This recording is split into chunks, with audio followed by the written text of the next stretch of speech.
नमस्कार, मैं हूं मोनिका जायसवाल और आप देख रहे हैं इंडिया न्यूज। आइए अब रुक करते हैं फटाफट खबरों की ओर। कांग्रेस के पूर्व अध्यक्ष राहुल गांधी ने प्रेस कॉन्फ्रेंस कर कोरोना को लेकर केंद्र सरकार को फिर से आगाह किया। कहा कि जितना समय देंगे उतना कोरोना खतरनाक बनेगा। राहुल गांधी ने कहा कि सरकार और प्रधानमंत्री को कोरोना समझ में नहीं आया और आज तक ये न समझ पाए कि कोरोना सिर्फ एक बीमारी नहीं, कोरोना एक बदलती हुई बीमारी है। राहुल गांधी ने कहा कि इस महामारी को रोकने के लिए 3-4 तरीके हैं। उनमें से एक वैक्सीन स्थायी तरीका है, लॉकडाउन हथियार है, मगर इससे लोगों को तकलीफ होती है। एक बार फिर केंद्र सरकार और दिल्ली सरकार के बीच विवाद होता दिख रहा है। केंद्रीय मंत्री प्रहलाद सिंह पटेल ने आरोप लगाया कि दिल्ली के मुख्यमंत्री अरविंद केजरीवाल ने तिरंगे का अपमान किया है। प्रहलाद पटेल का कहना है कि उनके पीछे लगे 2 ध्वज में सफेद रंग का पर हरी पट्टियां बढ़ाई गई हैं। इसके लिए अरविंद केजरीवाल को पत्र लिखा है। उपराज्यपाल को भी पत्र की कॉपी पहुंचाई है। प्रहलाद सिंह पटेल ने दिल्ली के मुख्यमंत्री अरविंद केजरीवाल से अपील की कि वो इससे सुधार करें। उन्होंने अनिल बैजल को चिट्ठी लिखकर इस तरफ ध्यान देने की बात कही। आईएमए और बाबा रामदेव के बीच चल रहे विवाद पर स्वास्थ्य मंत्री अनिल विज ने कहा कि विवाद थमना चाहिए। एलोपैथी आयुर्वेदिक का अपना अपना महत्व है, दोनों को एक दूसरे का सहयोगी बनना चाहिए। ब्लैक फंगस को लेकर स्वास्थ्य मंत्री अनिल विज ने सरकार से कहा कि इस बीमारी से निपटने के लिए पूरी तैयारियां कर रखी है। सभी मेडिकल कॉलेजों में 75-75 बेड के स्पेशल वार्ड बनाए हैं। अनिल विज ने कहा कि केंद्र सरकार से 12,000 इंजेक्शन की डिमांड है। 15,000 इंजेक्शन के लिए भी ग्लोबल टेंडर किया हुआ है। इसके लिए एक्सपर्ट कमेटी बनाई गई है जो निर्धारित करती है कि किसे इंजेक्शन लगना चाहिए और किसे नहीं।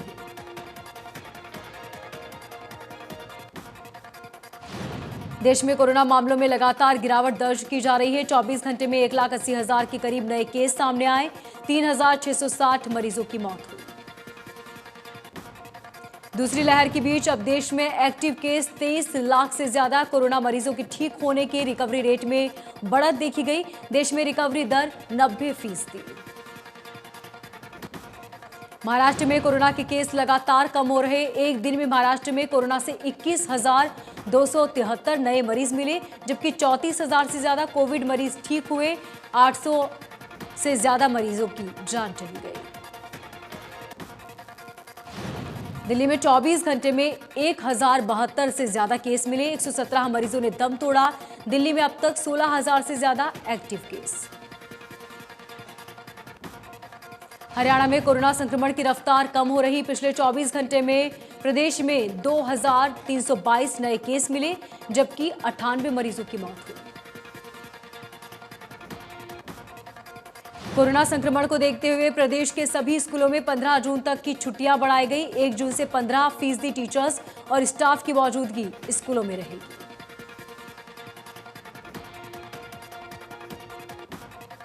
भिवानी में डीसी और एसपी ने शहर का दौरा किया और बेवजह घूम रहे लोगों को फटकार लगाई।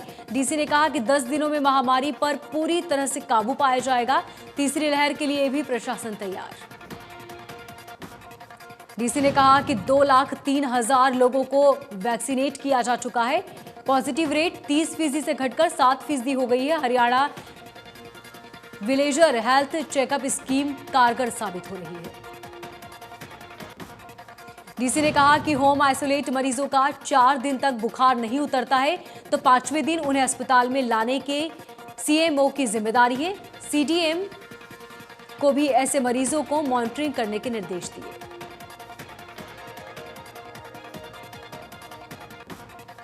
ब्लैक फंगस को लेकर डीसी ने कहा कि भिवानी में कंट्रोल रूम बनाया गया। अगर समय पर जांच हो तो बीमारी पर काबू पाया जा सकता है।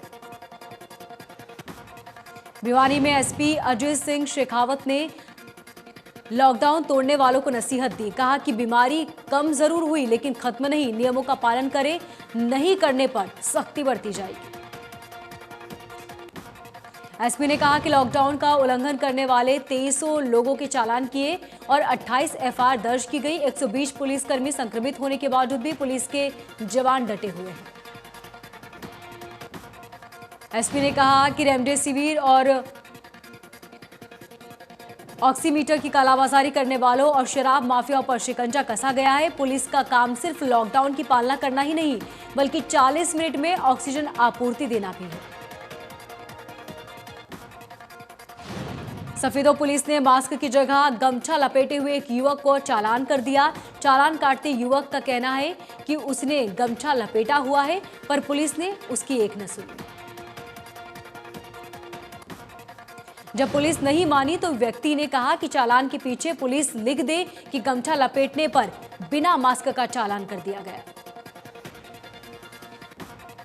सोनीपत के सरकारी अस्पताल में गर्भवती महिलाओं का कोरोना काल में भी बेहतरीन इलाज किया जा रहा है।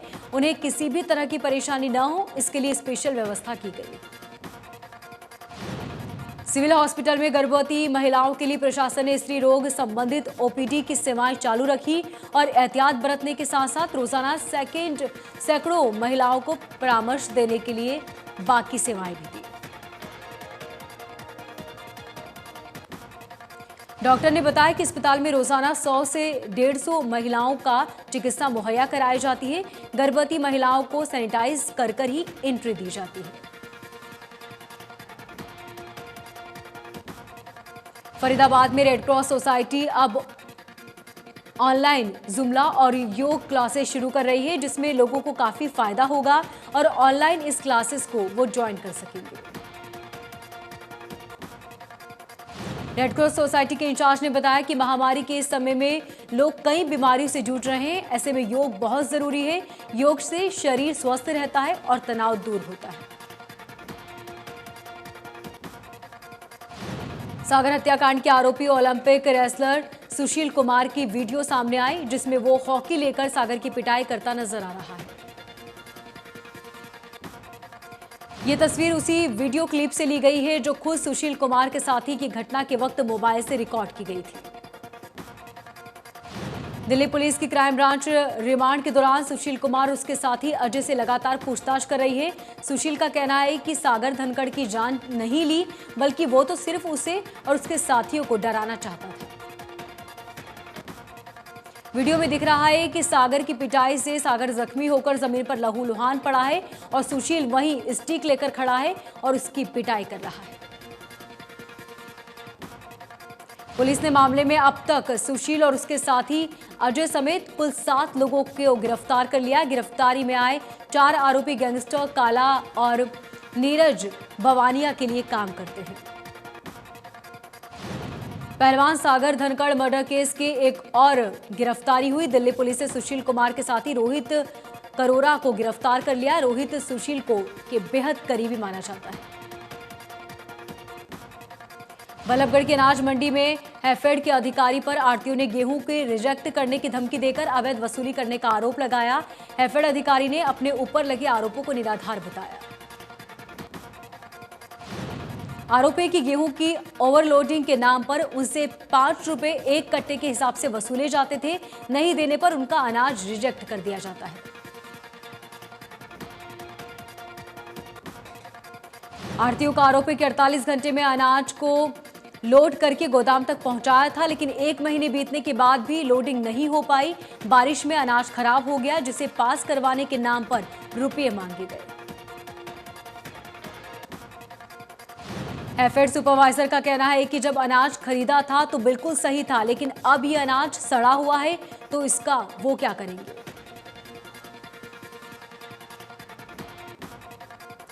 हरियाणा के मुख्यमंत्री मनोहर लाल ने सरस्वती नदी में छोड़े जाने वाले सभी नालों के निकासी बिंदु पर एसटीपी लगाने और नियंत्रण स्थापित करने में काम के निर्देश दिए। हेरिटेज डेवलपमेंट बोर्ड की गवर्निंग बॉडी की बैठक में अध्यक्षता कर रहे हैं। इस मौके पर सरस्वती हेरिटेज डेवलपमेंट बोर्ड के उपाध्यक्ष श्री धूमन सिंह और बोर्ड के सदस्य भारत भूषण भारती भी उपस्थित रहे। हरियाणा के मुख्यमंत्री मनोहर लाल ने समीक्षा बैठक के दौरान अब तक हुए कार्यों की प्रगति के बारे में जाना और इस परियोजना को तय समय सीमा में पूरा करने के लिए कहा। इस नदी को प्रवाह रूप देने के लिए न केवल डैम बनाया जाएगा बल्कि बैराज और छोटे छोटे जलाशय का निर्माण भी किया जाएगा। इसमें भूजल स्तर ऊपर जाएगा जिससे न केवल क्षेत्र डार्क जोन में बाहर आएगा बल्कि ये किसानों के हित में भी होगा। सोनीपत में पिछले 2 दशक से चल रहे अखाड़े के संचालन धर्मवीर दहिया ग्रामीण क्षेत्रों से लाई गई कच्ची मिट्टी के अखाड़े में पहलवानी के दांवपेच सिखा रहे हैं। पिछले 20 साल से अखाड़ा चला रहे धर्मवीर दहिया का कहना है कि कोई भी बच्चा जब कुश्ती के रिंग में उतरता है तो उसे शपथ दिलाई जाती है और उसको अच्छा करना सिखाया जाता है ताकि वो देश के लिए अच्छा कर सके। फतेहाबाद के आरोही मॉडल स्कूल में कक्षा 9वीं के 70 से 60 स्टूडेंट फेल हो गए। बच्चों के अभिभावकों ने रतिया इलाके के एसडीएम कार्यालय के बाहर धरना दिया। बच्चों के अभिभावकों का कहना है कि ऑनलाइन पढ़ाई नहीं आ रही बच्चों को समझ, इसी के चलते बच्चे फेल हो रहे हैं। कोरोना के चलते करवाई जा रही है ऑनलाइन पढ़ाई। अभिभावकों ने शिक्षा विभाग से बच्चों को अगली कक्षा में प्रमोट करने की गुहार लगाई। अभिभावकों का कहना है कि कोरोना के चलते जब सरकार अन्य कक्षाओं के स्टूडेंट को प्रमोट कर सकती है तो उनके बच्चों को प्रमोट क्यों नहीं किया जाता। रेवाड़ी के नागरिक अस्पताल में ब्लैक फंगस के 18 केस आने से स्वास्थ्य विभाग में चिंता बढ़ गई। बीमारी के इलाज के लिए अस्पताल में उचित इलाज की व्यवस्था नहीं है। सरकार की गाइडलाइंस के अनुसार सभी 18 ब्लैक फंगस के मरीजों को रोहतक, पीजीआई, गुरुग्राम और झज्जर रेफर कर दिया गया। नोडल अधिकारी ने बताया कि अधिकांश को डायबिटीज की समस्या थी और हाल ही में कोविड से रिकवर हुए थे। रेवाड़ी में बाजारों में भीड़ नजर आई। दुकान खुलते ही लोगों की भारी भीड़ दुकानों पर पहुंची और न ही किसी ने सोशल डिस्टेंसिंग का पालन किया। फतेहाबाद में ट्यूबवेल कनेक्शन की मांग को लेकर किसानों के द्वारा सुप्रीडेंट इंजीनियर के कार्यालय के बाहर धरना दिया गया। ट्यूबवेल कनेक्शन की मांग को लेकर किसान इंजीनियर से मिलने के लिए पहुंचे थे। साल 2018 से किसानों ने नए ट्यूबवेल कनेक्शन की मांग को लेकर जमा करवा रखे हैं रुपये, फिर भी अब तक कनेक्शन नहीं मिल पा रहा। सिरसा में यातायात पुलिस ने डबवाली रोड पर गुरुवार सुबह नियमों की अवहेलना कर सड़कों पर वाहन दौड़ा रहे लोगों के चालान काटने के लिए स्पेशल अभियान चलाया। मोबाइल पर गाने सुनते आ रहे स्कूटी सवार को रोककर उनका चालान काटा गया और स्कूटी को इंपाउंड भी किया गया। चालान स्कूटी चलाते हुए मोबाइल पर गाना सुन रहा था, उसके पास कागजात भी नहीं थे। स्कूटी से करीब 15,000 रुपए का चालान काटते हुए इंपाउंड कर दिया गया। पुलिसकर्मियों ने आ रहे वाहनों को रुकवाया और नियमों की अवहेलना कर रहे वाहनों के चालान काटे। ट्रिपल राइडिंग, बिना हेलमेट और गाड़ियों में 2 से ज्यादा सवारी लेकर चला रहे चालकों को रोका गया। कुरुक्षेत्र के शाहाबाद उपमंडल में जल निकासी को लेकर लोगों ने नगर पालिका के मुख्य द्वार पर प्रदर्शन कर आरोप लगाया कि एकता विहार कॉलोनी के लोग 1.5 महीने से परेशान हैं और उनकी समस्या का समाधान नहीं हो रहा।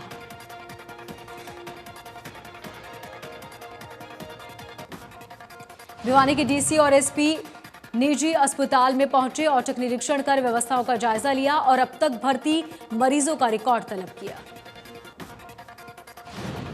जब निर्धारित रेड लिस्ट दीवार पर चस्पा नहीं दिखी और होर्डिंग नहीं दिखे तो डीसी तेज में आ गए और अस्पताल को नोटिस जारी करने का आदेश डाला। पलवल में 16 वर्षीय नाबालिग का घर में घुसकर रेप किया गया। विरोध करने पर आरोपी मारपीट कर जान से मारने की धमकी देता हुआ मौके से फरार हो गया। शिकायत में बताया गया कि पीड़िता घर पर अकेली थी। मौका पाकर आरोपी घर में घुस आया और वारदात को अंजाम दिया। परिजनों के आने पर आरोपी फरार हो गया। पानीपत में जीटी रोड पर फाइबर से भरे कैटर में अचानक आग लग गई। देखते ही देखते कैटर में रखा माल जलकर खाक हो गया। कैटर चालक ने कूदकर अपनी जान बचाई।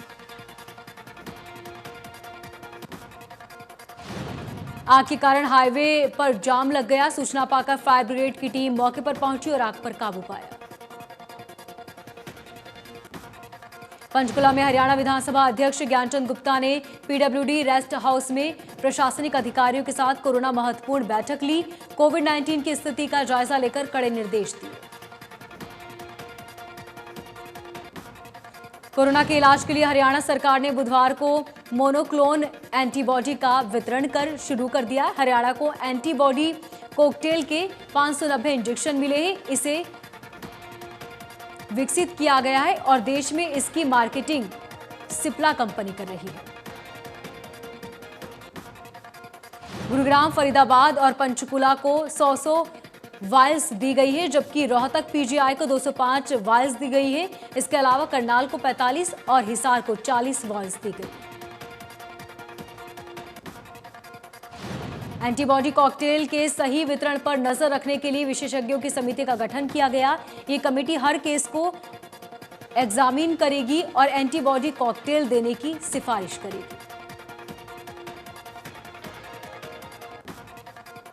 केंद्र की भाजपा सरकार के बाद अब पंजाब की कांग्रेस सरकार भी किसानों के निशाने पर आ गई है। इस बारे में पंजाब के कैप्टन सरकार के खिलाफ किसानों ने मोर्चा खोल दिया और 3 दिनों तक पंजाब में सीएम कैप्टन के आवास का घेराव करने की घोषणा की। ये घेराव 30 मई तक जारी रहेगा। टिकरी बॉर्डर स्थित किसानों के आंदोलन स्थल पर पंजाब सरकार के खिलाफ मोर्चा खोलने की घोषणा भारतीय किसान यूनियन उग्राहा के प्रधान जोगेंद्र सिंह ने की। उन्होंने कहा कि कांग्रेस, भाजपा, आप और अकाली दल सभी एक थैली के चट्टे बट्टे हैं। एक बार फिर दोहराया कि किसान अपने हक की आवाज खुद ही बुलंद करता रहेगा। अंबाला छावनी के रामपुर आरसीडी इलाके में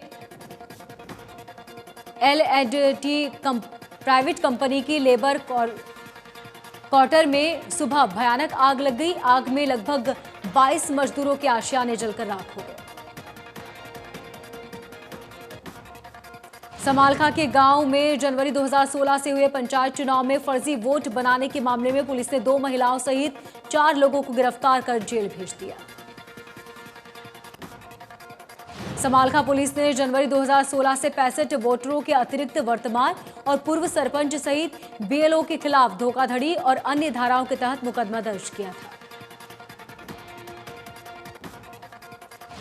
जिंद में लॉकडाउन पालन करने के नाम पर पुलिस की दादागिरी सामने आए। सिटी एसएचओ ने लॉकडाउन का पालन करवाने के नाम पर एक दुकानदार को सरेआम एक के बाद एक कई थप्पड़ जड़ दिए।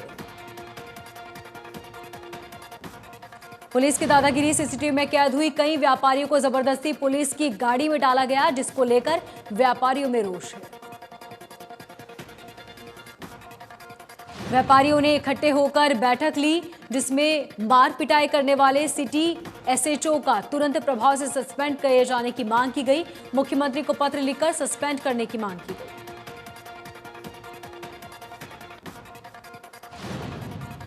सिरसा में नाथुश्री चौपट की संस्था ने चलाई अनोखी पहल। बेटी बचाओ बेटी पढ़ाओ, नशा मुक्ति, जल बचाओ का संदेश देते हुए पक्षियों के लिए सकोरे बने। सकोरे में पक्षियों के लिए होगी पीने के पानी की व्यवस्था। क्षेत्र के सभी गांवों के सार्वजनिक स्थानों पर बांधे जाएंगे सकोरे। चरखी दादरी में राज्यसभा सांसद दीपेंद्र सिंह हुड्डा की टीम ने जिले के बौंद और गोपी स्वास्थ्य केंद्रों को 6 ऑक्सीजन कंसंट्रेटर भिजवाए। टीम ने प्रशासन और स्वास्थ्य विभाग को भरोसा दिया कि इसके अतिरिक्त और भी जरूरत पड़ी तो तत्काल उपलब्ध कराए जाएंगे। गोहना व्यापार मंडल के पदाधिकारी अपनी मांगों को लेकर एसडीएम प्रदीप कुमार से मिले और बाजार में दुकानें खोलने के समय में बदलाव करने की मांग की। समय के बदलाव को लेकर गोहाना के एसडीएम को मुख्यमंत्री के नाम ज्ञापन सौंपा गया। एसोसिएशन के पदाधिकारियों ने एसडीएम से दुकान खोलने का समय 9 से लेकर 3 बजे तक करने की मांग की। बल्लभगढ़ में दिन दहाड़े डॉक्टर पर हुए हमले का सीसीटीवी सामने आया। डॉक्टर पर करीब 5 युवक हमला कर फरार हो गए। हमले में डॉक्टर बुरी तरह से जख्मी हो गया। नीमराना में हरियाणा पुलिस ने कंफ्यूज होकर बदमाश की बजाय दूसरे युवक को गोली मार दी। युवक का अस्पताल में इलाज चल रहा है। पानीपत के जाटल रोड पर अशोक बंबू स्टोर बांस के गोदाम में आग लग गई। आग लगने के बाद आसपास के लोगों ने आग बुझाने की कोशिश की, लेकिन आग ज्यादा भड़क चुकी थी, जिसके बाद दमकल विभाग की टीम को सूचना दी गई। सूचना पाकर दमकल विभाग की टीम मौके पर पहुंची और आग बुझाने में जुट गई। दमकल विभाग ने करीब 1 घंटे की कड़ी मशक्कत की। गोदाम में रखे बांस और फोल्डिंग बनाने वाला सामान जलकर खाक हो गया। गनीमत रही कि हादसे में किसी की जनहानि नहीं हुई। आग लगने की वजह शॉर्ट सर्किट बताई जा रही है। दिल्ली में कोरोना संकट के बीच ब्लैक फंगस बीमारी ने मुश्किलें बढ़ा दी। ब्लैक फंगस के खतरे को देखते हुए इस बीमारी को महामारी घोषित कर दिया गया है। दिल्ली के सीएम केजरीवाल ने औपचारिक नोटिफिकेशन जारी कर दिया है। दिल्ली में ब्लैक फंगस के मामले में तेजी से बढ़ते जा रहे हैं। बुधवार 26 मई को ब्लैक फंगस की संख्या 620 हो चुकी है। ब्लैक फंगस दिल्ली में तेजी से फैलता जा रहा है। चक्रवात यास ने बंगाल, ओडिशा, बिहार समेत कई राज्यों में भारी तबाही मचाई। प्रधानमंत्री मोदी ने ओडिशा के मुख्यमंत्री नवीन पटनायक से मुलाकात की और चक्रयास की वजह से हुई तबाही का जायजा लिया। 500 टीमें लोगों को निकालने और रास्ते में पेड़ उखाड़े पेड़ों को हटाने के लिए जुटी है। खार खाई और सरवर्ण रेखा नदी खतरे के निशान से ऊपर बह रही है।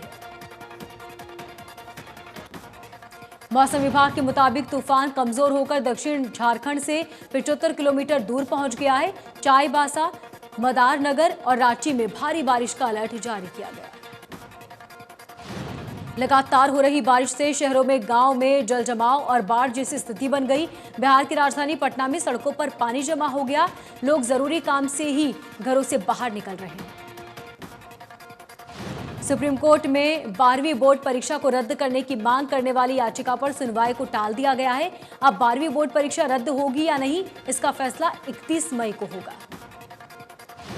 सुप्रीम कोर्ट ने याचिकाकर्ता से कहा कि 1 जून को सरकार की तरफ से 12वीं बोर्ड परीक्षा पर अंतिम फैसला लिया जाएगा। संभव है कि सरकार का फैसला आपके पक्ष में हो।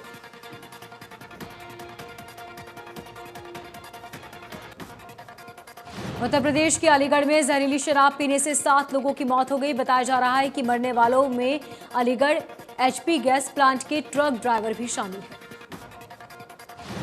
मामले में सीएम योगी एक्शन में आ गए हैं। उन्होंने अलीगढ़ के अधिकारियों से बातचीत कर पीड़ित की मदद करने का निर्देश दिया। साथ ही आरोपियों पर एनएसए लगाने का आदेश दिया। सीएम योगी ने कहा कि अगर सरकारी ठेके से शराब खरीदी की गई थी तो उसे सीज किया जाए और दोषियों की संपत्ति भी कुर्क की जाए।